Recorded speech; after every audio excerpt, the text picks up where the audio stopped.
The following is an Operation Podcast production. No diagnosis.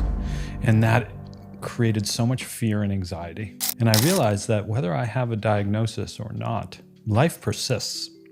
Whether I can walk or not, and if I then die, that's okay too. And as soon as I got comfortable with the unknowing, because the biggest stressor in our lives is unknowing. Write that down. Yep. The biggest stress in our lives, whether the girl or the boy is going to text you back, whether they love you, whether they don't, whether you're going to get the job, whether you're going to make the money, whether you're going to be successful, whether people are going to laugh or fun or watch your podcast. The biggest stressor in life, the biggest fear in life is the unknowing. And when you can get comfortable with unknowing, you lower the inflammation in your energy field, your mind, and then your body. And so I, at a young age, got comfortable with the unknowing and started to look within. And when I looked within, I could see with outside very much clearer. Are you ready for a wild ride? I'm Alexis Artin, and I invite you to strap in because this is more than a podcast. This is Look at Me Now. Hey, everybody. Welcome back to another episode of Look at Me Now. And this is going to be a juicy one. It's going to be a juicy one because I am sitting here with Jim Curtis, y'all. I'm going to say it again. I'm sitting here with Jim Curtis, okay? And if you don't already know him, then I'm going to introduce you to him as a transformational coach and a wellness pioneer. Yes, we got that. We nailed that. We nailed it. Yeah. Because there are so many things to say about what he does and how he does it. It's like a freaking laundry list, people. So, I mean, I'm just like, do your research because there's a lot to this man. Okay. Do your research. But I've done mine. And so I'm excited to dive in and have this conversation with him because there is going to be a lot of note taking in this episode. Lots of notes. Lots of notes. We're diving in the deep end. Yes, we're just going to go right in. We're not going to tiptoe into this thing. No, we're not. No tiptoeing. No, we're not. No tiptoeing. Okay. Hi, welcome. Thank you for being here. I wouldn't have missed it. I'm so grateful. I am so grateful. I would love for you to just, like we said, we're just going to go right into the deep end. Okay. So I would love for you to do what we do on this podcast, which is walk us back to the beginnings. Walk us back through your origin story of what were the seeds that blossomed into the moment of you being in this chair. Oh. Because our mess becomes our message. I say it all the time, right? And, we teach what we most need to learn. I mean, there's so many cliche sentences that get thrown around, but really like the juice, the squeeze is in the story of, what turned you into this phenomenon that you are now. Right. And it required a lot of resilience. So walk us back. Okay. How far? We're going to go all the way back. We're going all the way back. I was born. I was born. So I was born in Brockton, Massachusetts, home of Rocky Marciano and Muhammad Ali. If you guys, not Muhammad Ali, Rocky Marciano and Marvin Hagler. If any boxing fans are out there, you know that these are two pretty amazing. My dad was born in Passaic, New Jersey, which was the home of the Hurricane. Denzel Washington fans. Oh, really? Okay, so I digress. But we've already got things in common. That's what's going on here. Our hometowns I'm just calling it out. Okay. Notorious. Yeah. So born there. My father was straight out of Greece. My mother, Irish Catholic. Both of them kind of growing up in Boston. My father grew up in Mission Hill of Boston, which was a really difficult place to grow up. And so he was a difficult man. He was and he married a very cool, calm, collected, inward woman. And so my mother being very stoic and my father being very passionate was like oil and water. And so as I was growing up, I would just wait for the explosions. I would wait for I was constantly watching and waiting. And so bracing so just for safety, because it was a physically and psychologically dangerous environment. Yeah, but just bracing for impact. Bracing for impact for the next explosion. Yeah. And mostly, for my father. So it was kind of like a dog watches you, I watched my father just so I could know how to react to his insanity. And that gave me an ultimate superpower. It gave me an ultimate superpower of being able to see people before they even see themselves. I have a friend, his name is Dr. Daniel Amen, Doc Amen. Everybody knows him as a psychologist online that does the brain scans. And so he had me in to do a brain scan, doing the brain scan. And as part of it, you do some testing. And you show someone's face and you have, from 1 to a minute to guess what their emotion is. And then you try to do it as fast as possible. I scored like a 99 percentile by like these faces and what their emotions were. And it's all from, kind of tracking a crazy childhood. So that helped get me there. Some people call it hypervigilance. I call it a superpower. I call it how I exist through life. Yes. Because I totally relate. And you just said it in a way that simplified it. I feel like I over-explain it all the time because people don't get it, but you just said it so succinctly. I'm like, oh, wow, you just encapsulated my experience in like 2 sentences. Great job. Yeah. So, well, great. We have that in common too. Yeah, we do. So now in the work that I do, I feel it's like I can feel the energy, but also I'm noticing how you feel very quickly, perhaps even before you feel it. And that's all thanks to dear old dad. But I grew up an athlete. I was an extreme athlete. I was a swimmer in football and doing all the sports. All the way until 19, I was 220 pounds of just muscle. I was, working out and weightlifting and all of those things. And then I woke up one day and I couldn't feel my left foot. Started to move up to my calf, and to my knee, to my leg, and to my waist. And then I started to freak out because I started to feel really tired and weak, and that numbness was moving up. And so what any like really macho, strong boy does when he starts to figure out that something is probably wrong, I called my mother. Yeah. Yeah. Like, what else do you do? Yeah. I'm a boy mom. I get it. Yeah. So my mother is an ER nurse at the time. She's since passed away, but she's an ER nurse at the time in like Boston City Medical, which is like gunshots, heroin addicts, like you name it. Great resource to have in this moment. Coming in, yes. Yeah. Cool as a cucumber, Irish Catholic. Yeah. And so she freaks out. I immediately go get an MRI and it showed a lesion on my spinal cord. And they can't figure out what it is. And so this progresses, and then I start walking with a limp, and then I can't walk at all, and then I'm in complete pain, and then I'm taking all sorts of drugs but can't figure out what it is, and time is going, and I'm getting worse and worse and worse until I'm just in a place where I'm back in that same place of just watching. Not only myself, but other people, watching to see how there's nothing left to do. Waiting to see if this is going to hit my heart, if this is just going to wake up and I'm not going to be able to move any part of my body, if I'm going to this no longer breathe. Going all over the country and the world to try to figure out what's wrong. And that was the defining moment of my life. I would imagine it would be. Yeah. Jesus. So everybody's, what happened? You're probably wondering what happened to get you to this place? I am. That's why I'm just like in silence over here. What happened? Because you're sitting here, you're fine. Exactly. You seem to be fine anyway. I shouldn't just assume. But I traveled all over the world. Everybody from the Mayo Clinic to Johns Hopkins to Cleveland Clinic to Ecuadorian shaman, grandmasters of Kung Fu. I even wrote a book about this.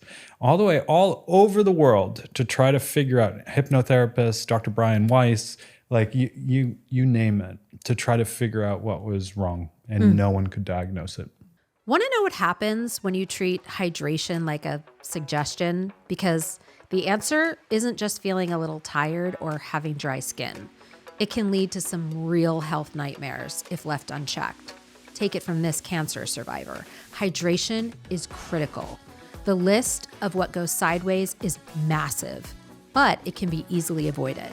My secret weapon is a combination of commitment to having half my body weight in water per day, which is totally doable and easy when you plan for it, and to have electrolytes.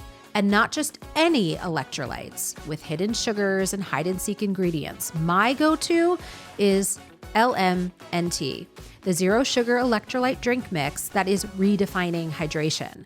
It is packed with all the good stuff our bodies need: sodium, potassium, magnesium. So it doesn't just hydrate, it supports nerve function and muscular contractions. How many drinks can you say do that? The best part is, if you're like me and water gets a little boring, the flavor options are endless. And honestly, delicious. I carry it with me wherever I go and I add it to my water.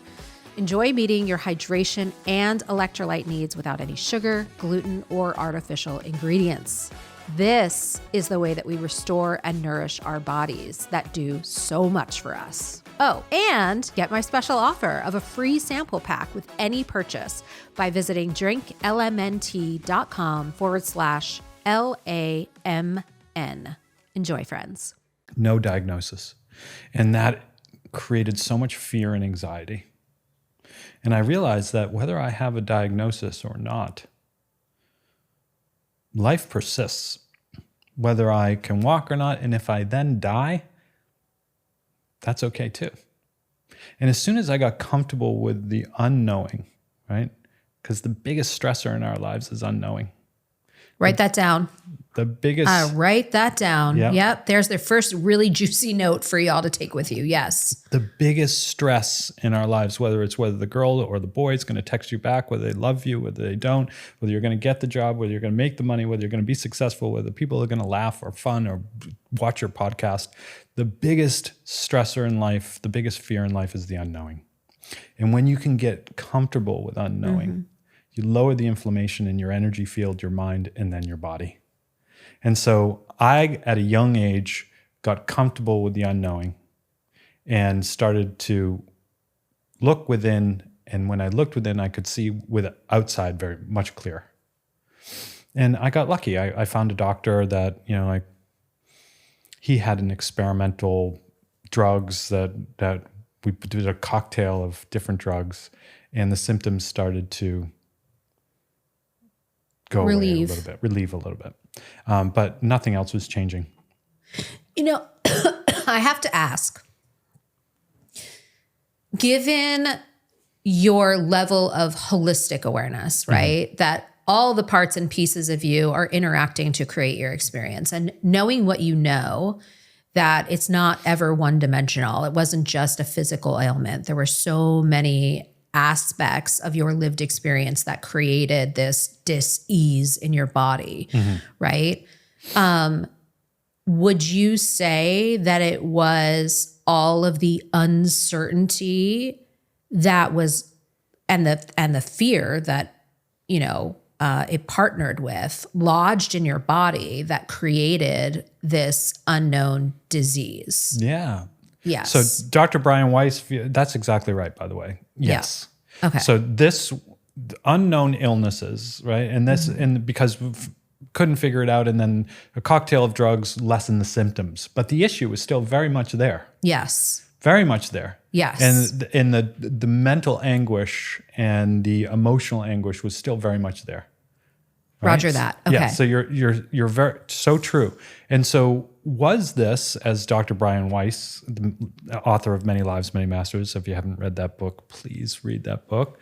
I second that. It's amazing. Yeah.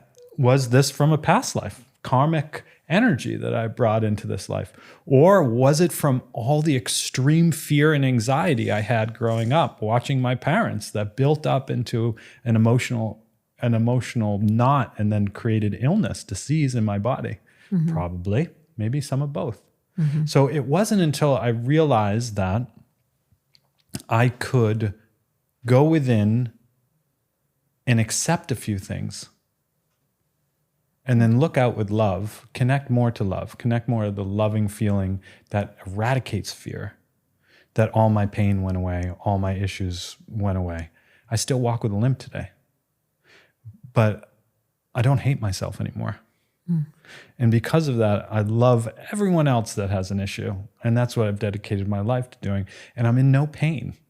Even though I don't feel pain in my body, I don't feel emotional pain about the issue, and I I work to resolve it. I still doing all the biohacking stuff and doing all the meditation stuff. I'm just swimming every day. But there is a real superpower that you get from this trauma. Like you said, when you start, this mess not only becomes the message, it becomes your superpower. I couldn't agree more. Like it really is, the kryptonite is the superpower. And I've personally experienced that as well. And I've also, created and then relieved disease in my own body. I'm a cancer survivor. Oh, amazing. And it is so interesting. I was watching a,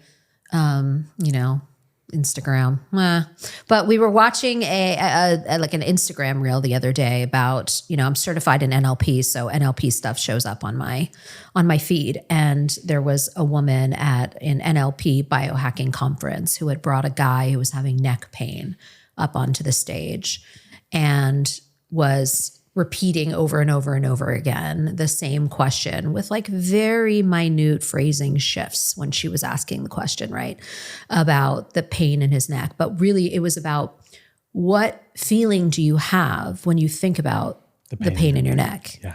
And then all of a sudden it was, what feeling do you have about your neck? Well, that was like this slight language shift in it, right? But ultimately it was like, as soon as he acknowledged and then reaffirmed the relationship, the emotion that he was holding in his neck, right? That sort of psychosomatic aspect of what he was carrying in his neck. By the time she asked the question for like the 15th time, maybe, he was like, I don't have any pain in my neck. Yeah. And I have chronic pain in my neck. What is going on here? Yeah. And it was like, well done, sir. Yeah. You can go back to your seat now. And it really is, it was such a 30-second capture of exactly what you're talking about. Obviously not to the extreme, a pain in your neck versus being paralyzed and waiting, bracing for potentially your heart to stop. But it really is, it's that simple of a concept, and it's also that complex. Yeah. What if, well, there are a number of studies like that, right? That shows that hypnosis and NLP, and people are getting root canals under hypnosis, right? Or with allowing the tapping into the subconscious mind to release more oxytocin and endorphins so that you feel less pain, so you feel more flow. It is, people have been writing about this forever. The Body Keeps the Score by Van der Kemp. Absolutely. Quantum Healing by Deepak Chopra. It's like, oh, we have far more power than we ever thought to change what our body is expressing. And there is some of the worst pain is burn victims. Yes. A burn, some of the absolute worst pain. It hits your nerves, it hits your skin, all the stuff, right? And so what they're doing now as a study is to lower pain in burn victims without a bunch of opioids. They have these video games that they've created. And as they're playing this video game, it has like neuroemphasis, and they start to get enthralled and enthused and excited and just distracted by these video games, and the pain goes down by like 60%. So is it that their pain goes down by 60%, or is it that their fear of the pain goes down by 60%, and therefore they don't have pain? Yeah, it's almost like they're managing their mental energy. They're taking it from the part of the brain that's registering pain and transferring that energy and that focus to a different resourced part of the brain that is giving them a different experience, releasing different neurochemicals. Exactly right. Yeah, that's so exciting to me.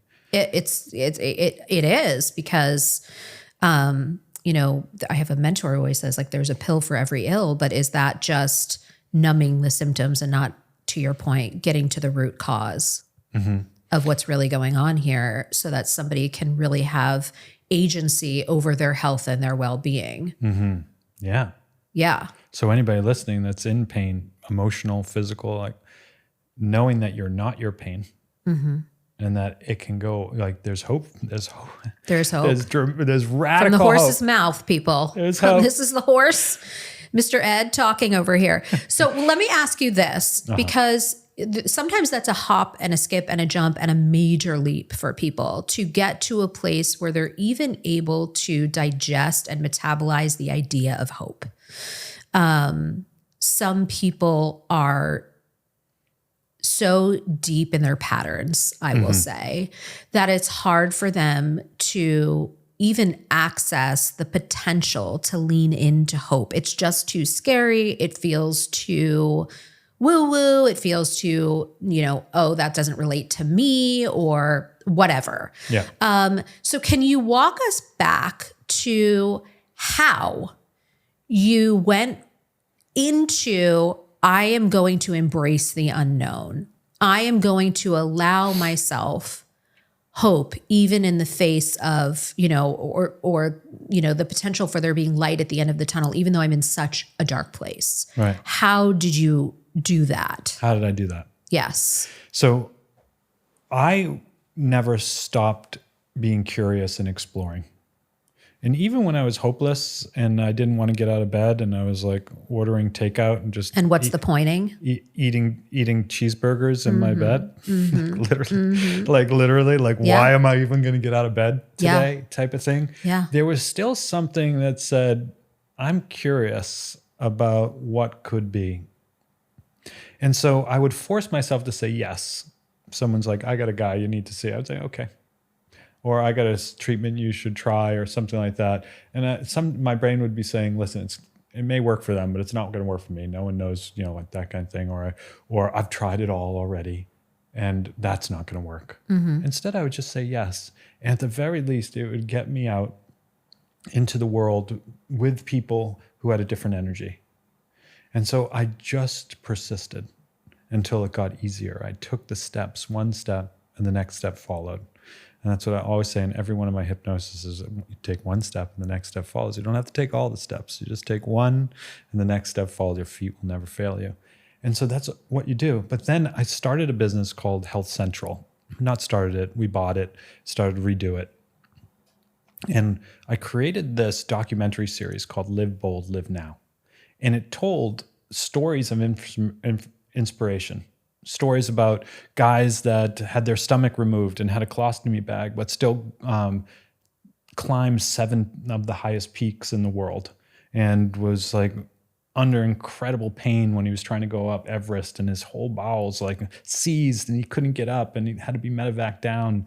And then the next year he went up and he persisted and climbed to the top of the mountain. And other people that are, hanging off the end of their dock while a fire is ravaging their home in Australia, and they're just, waiting to hope the alligators don't come, and somehow they persisted and survived. We need to level up our guests on this show, because that sounds like this show, but that's like the extreme makeover edition. Yeah. And we need to level up our guests. So we'll talk about that later. But okay, continue on. Because yes, I'm picking up what you're putting down. So we started to create these documentary series, right? Yeah. And one, as I was making these, I was incredibly inspired. But we found that people, especially people that have chronic sadness, I won't say depression, just chronic sadness or chronic conditions that have started to get into survival mode. Survival mode is so I can just get it done, right? I don't have any hope. I don't have any of this. And so we started to show these, and we did research, maybe 20,000 people. The people that saw these messages and documentaries of hope in the way that you do it with a little bit of hypnosis, a little bit of NLP, right? Sure. And they were like 60% more likely to persist and try something new, that they would gain some hope and then be able to take the next step, which would open themselves up to something, whether it was releasing, taking a next step, believing they could do it, releasing some fear or something like that. And that helped me. So I always planted a seed for what I wanted, stayed curious, and was able to get there. And then I had all these mystical experiences. But well, that's really great, because it is simple and it's doable. Right? It is you eat the elephant one bite at a time, and just being curious, right? Staying curious, that is doable for anybody. It doesn't mean that you're committing yourself to false beliefs, like there will be hope for me. That's even 2 steps ahead. It is literally just the curiosity to take the next step forward. That can open up a whole new window of opportunity that could be a quantum leap for you, but you don't have to make that promise to yourself or overcommit to yourself. Just take the step and see. And then whatever happens, take the next step and see. It's about that persistence in being curious, letting curiosity lead you from one place to the next. And I think that that is really, really great, simple, doable advice. Yeah. If you want to put it into like the 4 steps to take, one is give yourself permission. Give yourself permission to just be unhappy doing it. Give yourself permission to fail. Give yourself permission to be exactly where you are right now. And then give yourself permission to take another step out of curiosity.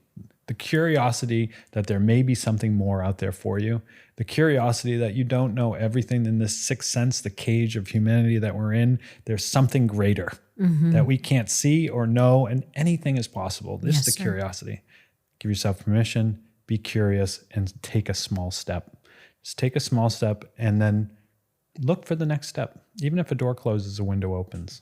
Yeah. And sometimes it's a bitch in the hallway, but hang in there. Yeah. I know it. Yeah. I know it. Because this, I mean, you and I really, it seems like we have a very similar approach and belief system. And I love how effective it is in sharing your story about how to do it. Yeah. Because really oftentimes what people need is the simplest, easiest tool to get out of their own way. Something that feels really doable for them, because we as human beings can make every excuse in the world of why it's not for us, or it won't work for us, or why we can't bother with it, or whatever, right? Insert any hesitancy or opportunity to procrastinate, right? Or to disregard or negate. And it really is, our lives are down to us. We can either report to them or we can design them, create them. And the biggest piece of what I hear you saying about how to do that, what to attach to make that a possibility for somebody, is leaning into curiosity. And I really, really, really agree with that. Yeah. That's kind of what life is. Knowing that there's so much we don't know, so much potential and possibility. What if there are actually infinite dimensions? And the curiosity of space is infinite and ever expanding. What potential does that have? And what's so great about it is when you circle back to what you first said, and what actually I'm hearing you say led to your ailments, is we fear the unknown. We fear the unknown, and it cripples us. And what I also hear you saying is that the cure for that fear of the unknown is curiosity. It is. It is. I think that, and bringing real awareness that your fear is lying to you. Amen. Say it again. If you can bring real awareness that your fear is lying to you, it's not true. It's not true at all. The truth is that in this present moment now, it is what it is, right? We're fearing the future. We're creating it from a past that we are sad about, or whatever it is. But the truth is, there's nothing to fear. But fear itself. Exactly right. And so if we can start to disconnect from that, and I love to get out of the fear state of mind just by doing a simple thing. So just like fear lives in our thoughts, and then it manifests in our body. Thinking, fearing, worrying about the future, about the not good enough, about what will happen. All this stuff is in the future. Taking the action, and then we manifest it. I've had relationships in the past where all I was doing is worrying about whether they would love me. What should I do next? All those things, and I would feel it in my stomach. It would just be like I wouldn't be able to walk. It would be muscle so spasms, cringy. Right? I know it. Ugh. Right. Raise your hand if you can relate to that. I don't think there's a person listening that does not know exactly what you're talking about. Should I text them? What's happening? Are they dating someone else? What is it? And it's like, that's a whole other podcast. Yeah, exactly. Yeah. So that's all those are all your thoughts, right? Based in ego, because it's fearful. And so now let's just step back from that. And if we just get out of our thoughts for a second and close your eyes, and all you have to really do is notice your left hand. And the fingertips of your left hand if you notice them enough, they may even start to tingle. And then the fingertips on your right hand, if you notice those, they may need to tingle. And then if you notice your feet, one may be heavier than the other. And then you take a deep breath and you release it. And all of a sudden, that fear starts to dissipate. It's almost like smoke leaving your body. And you start to reconnect to this truth that this moment, in this moment, for a moment, is the present moment, and that's it. The breath, the moment, the present, and there's no fear. And then that's how you get out of fear. Are we doing a podcast? Because I just blacked out. I don't know. That was amazing. I hope you're not driving and doing this. Please pull over. That was a very quick if you are, I hypnosis. mean, do this process, people. Rewind and do the process when you're in a safe space. Because yes, and what I love so much about this is because I'm an embodiment expert. So for me, the body does not lie. The body cannot lie. Cannot lie. The soul cannot lie, but the mind and the heart will lie to you all day long if it can. And by the way, let's not shame it, because it's trying to serve you. It's trying to protect you. It's trying to love you in the best way that it knows how. But, you know, I've said this on the podcast before that there was a woman that I used to work with, and she always said, like, the brain will lie to you, so let it tell a better lie. Yeah.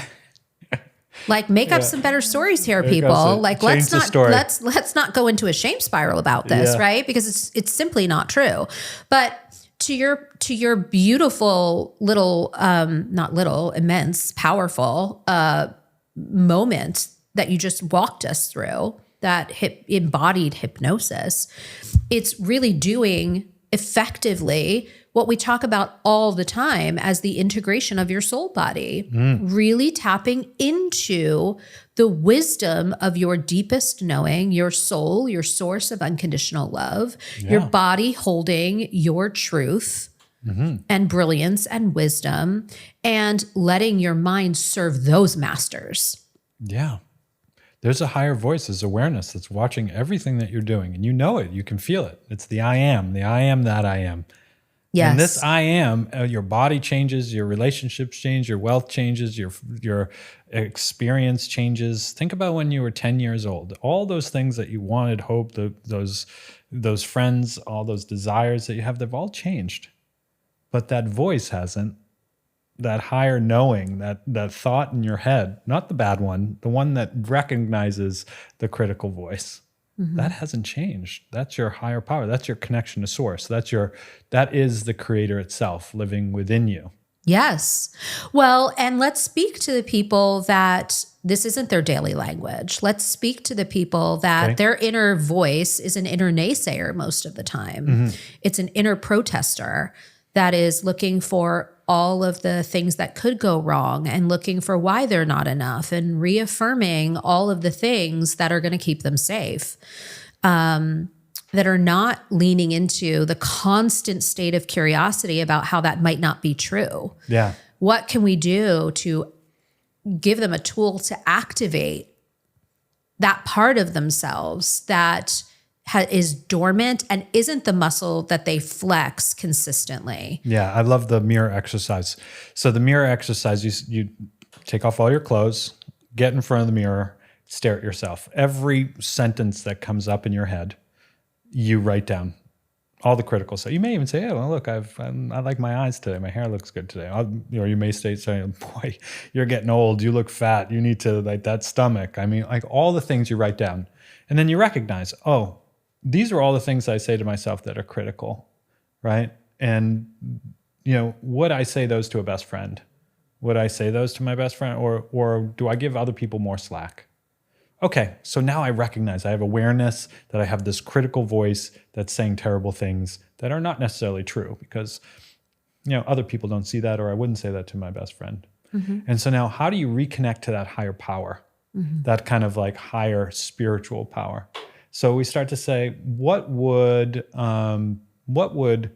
if I knew what God would say about this, what would God say? If there was a God and I knew what God would say, what would God say?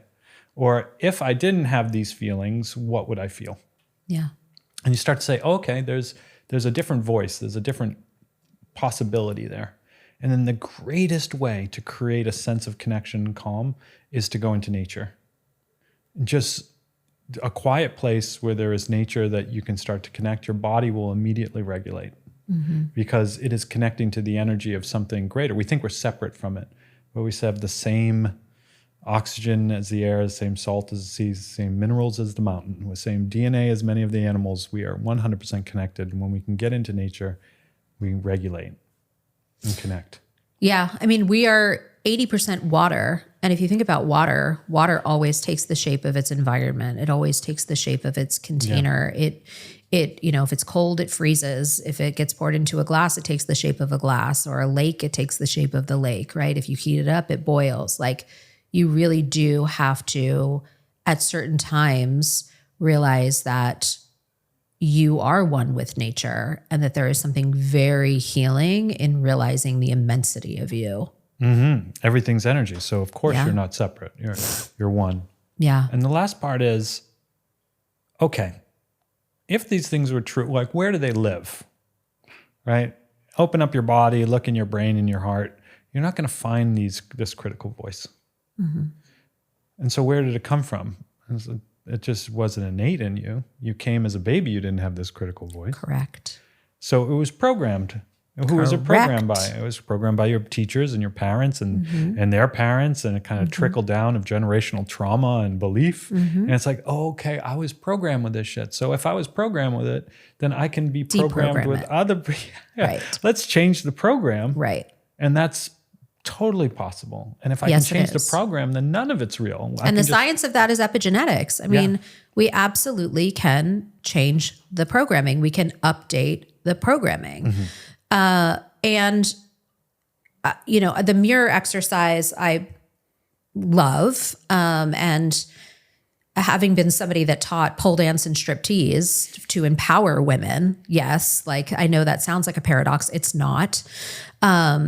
There is something really powerful about owning the nature, as we're talking about nature, like the nature of your body, the landscape of your body, not from a judgmental place, but from gazing at your body as you would a mountain. No matter how ginormous it is, you would look at it in awe and wonder. Yeah. Right? You would look at, the nooks and crannies and the crevices as like, wow, God made that. But you look at the nooks and crannies of cellulite and you go, oh God, how disgusting, right? And it's like, we are all made of the beauty of nature. And are we able to gaze upon it from that perspective? And that's just an update in programming, to your point. Totally. And to also the mirror exercise of things, I always often say to people that are like, well, I don't believe in God, or I can't hear a God voice, or, whatever this unconditional loving voice is. I'm not familiar with a voice like that. I've never heard a voice like that. Right. And so oftentimes the way that I will also give people permission to access that in themselves is to go, would you speak to a child like that? If a little girl or a little boy was standing naked in the mirror, this innocent, sweet little child, and just ripping themselves to shreds. Right. Would you allow that? Or would you intervene and go, cancel, cancel, cancel? Hey. Hold up, little guys, little gals, little people. Totally. We're not doing this. Yeah. Homie, don't play that. Right. You would need to reboot that system immediately. And I say that as a mother, that like, if my kid says something to himself about how he's dumb or how he's not athletic or enough as his friends, or he's not this or he's not that, I'm like, not my kid. Yeah. We're not going to talk like that about ourselves. Yeah.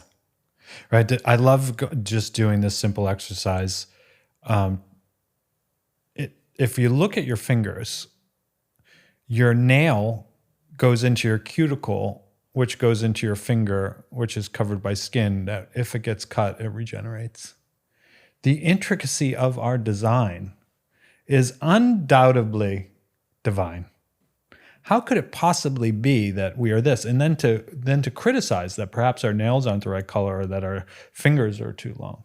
When we look and see how the bones connect to the hand, to the wrist, to the arm, to the shoulder, and then how we look and we have finger prints that are in the same spiral and design as our DNA, that are in the same spiral and design as a leaf, that are in the same spiral and design as the solar system. And we think that perhaps we are not divine. We are a fucking snowflake. Write that down. I am a fucking snowflake. Like, honestly, it's brilliant. We are divine creatures. We're a miracle. Yeah. And maybe we're a projection of something greater.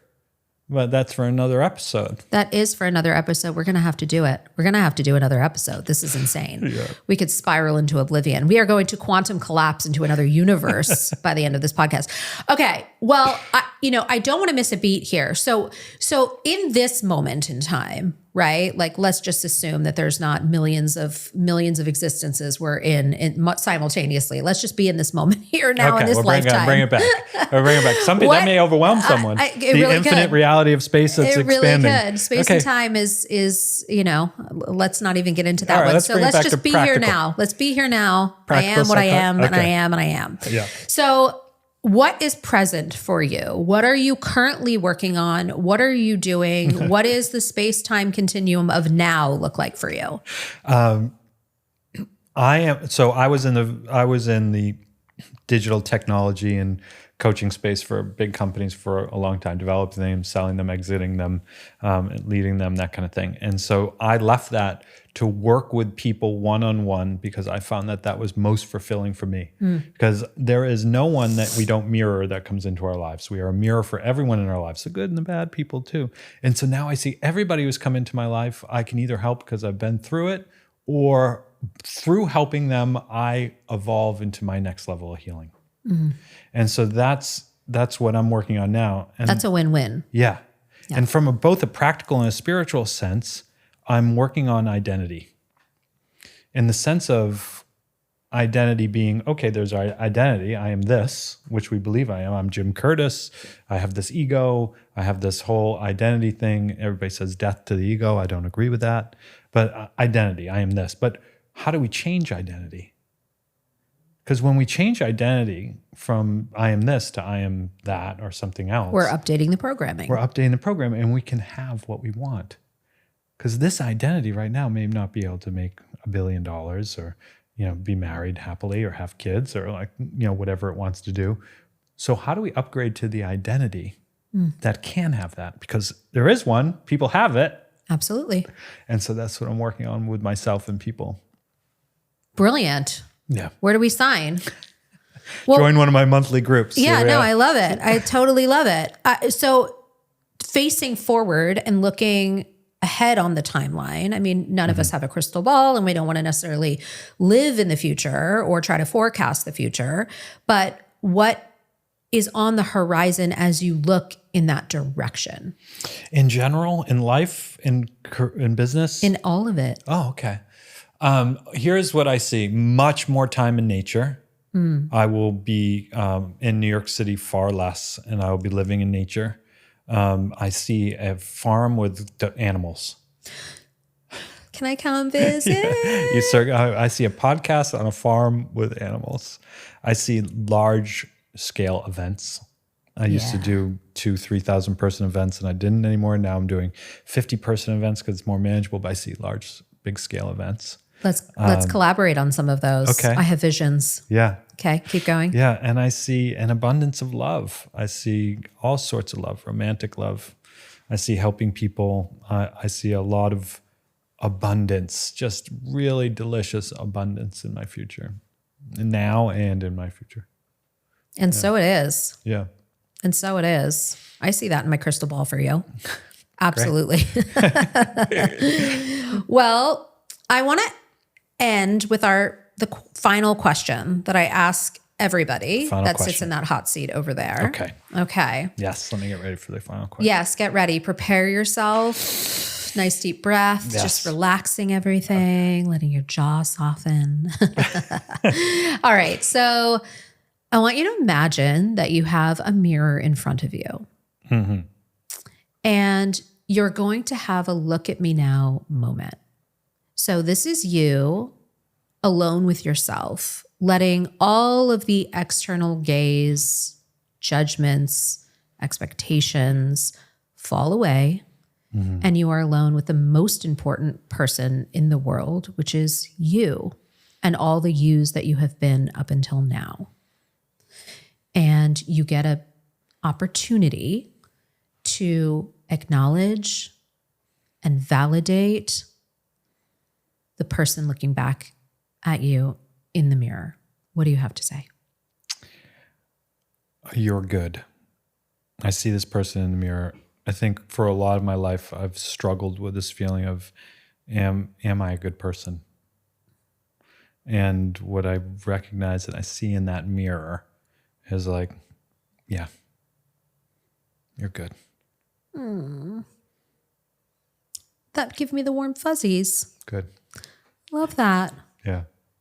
I love that. I always love how unique everybody's answer is to that question too. What do other people say? I've never heard the same answer twice to that question. What are some other answers? Well, you're going to have to listen to the podcast. I'm going to have to go a deep dive onto your podcast. We're going to keep our numbers up on this podcast. Okay. Right.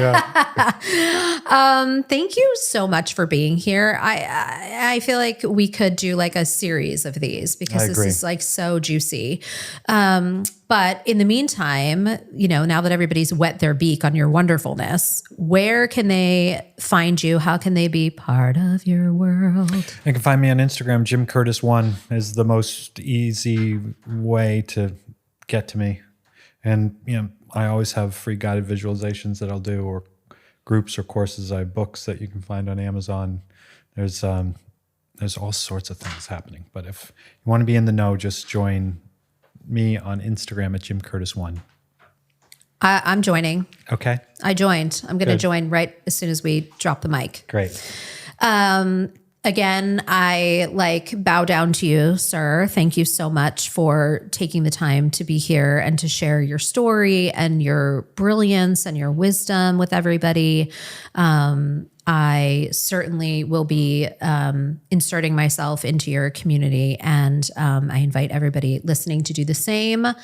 And that's another episode of Look at Me Now, and a really fucking good one, if you ask me. Thanks for being here, everybody. I'm going to just tell you every time how much I love and appreciate all of you for tuning in, and we'll see you next time. We out. Join us for Look at Me Now, wherever you listen to podcasts, and be sure to share, like, and subscribe.